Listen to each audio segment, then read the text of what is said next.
Transgender act असल में है क्या?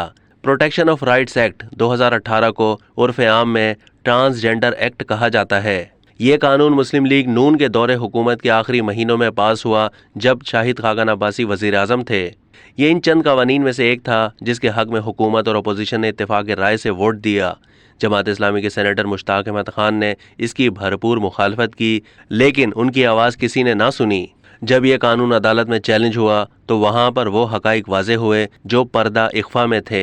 आखिर क्या वजह है कि तमाम इस्लाम पसंद हल्के इस बिल के हवाले से तशवीश का शिकार हैं? कुछ तो है जिसकी पर्दादारी है। क्या ये बात इतनी ही सादा है जितनी इस बिल के हक में राय रखने वाले अहबाब बता रहे हैं? इस बिल के हवाले से बड़ी चालाकी के साथ ये प्रोपेगेंडा किया गया कि ये कवानीन तो ख्वाजा सराओं के हुकूक के तहफ़्फ़ुज़ के लिए बनाए जा रहे हैं, जबकि हकीकत ये है कि इससे तीसरी जिन्स से ताल्लुक़ रखने वाले शहरियों के हुकूक पर डाका डाला गया और ऐसे लोगों को उनकी कम्युनिटी में शामिल करने की कोशिश हो रही है जो दरअसल उनका हिस्सा नहीं है। इस बिल की शिक नंबर 3 और उसकी झेली शिक नंबर 2 के जरिए इंतहाई खतरनाक कानून साजी की गई, जिसमें यह कहा गया कि किसी भी शख्स की जिन्स का तयन उसकी अपनी मर्जी के मुताबिक होगा। इसका मतलब ये होगा कि कोई मर्द उठे और ऐलान कर दे कि मुझ में तो औरत वाली फीलिंग्स पैदा हो चुकी हैं, लिहाजा आज से मुझे औरत समझा जाए, तो ना सिर्फ उसके दावे को कबूल किया जाएगा बल्कि उसके मुताबिक उसको दस्तावेज़ात यानी शनाख्ती कार्ड और पासपोर्ट वगैरह भी जारी किए जाएंगे। इसी तरह अगर कोई खातून ये दावा कर दे कि मुझे औरत रहना पसंद नहीं, तो उसको उसके दावे के मुताबिक मर्द समझा जाएगा और उसे मर्दों की सिन्फ के मुताबिक शनाख्ती कार्ड दस्तावेज़ात जारी कर दिए जाएंगे। इस अमल में ना तो मेडिकल बोर्ड की पाबंदी आयद की गई और ना उसके नफ्सियाती मुआयने की शर्त रखी गई।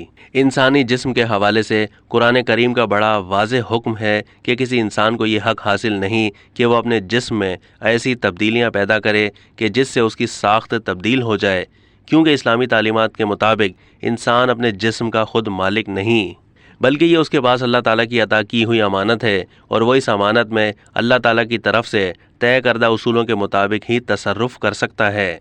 तहम मेरा जिस्म मेरी मर्ज़ी वाले तबके की खुशनूदी के लिए मज़कूरा कानून के तहत एक संगीन फितने का रास्ता खोल दिया गया है, जिसके सामने कोई रुकावट नहीं रखी गई। इसी तरह रहमतुल लिल आलमीन सल्लल्लाहु अलैहि वसल्लम ने ऐसी औरतों पर लानत फरमाई है जो मर्दों का हुलिया इख्तियार करती हैं और ऐसे मर्दों पर लानत फरमाई है जो औरतों का हुलिया इख्तियार करते हैं।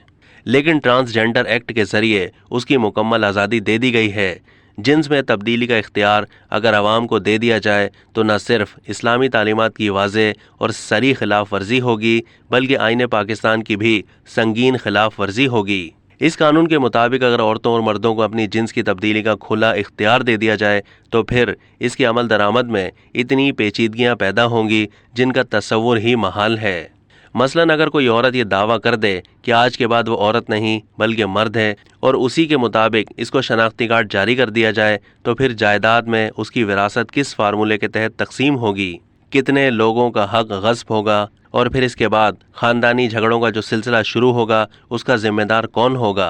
अब तक के लिए इतना ही। मज़ीद मालूमात के लिए डेली जंग के यूट्यूब चैनल को सब्सक्राइब कीजिए।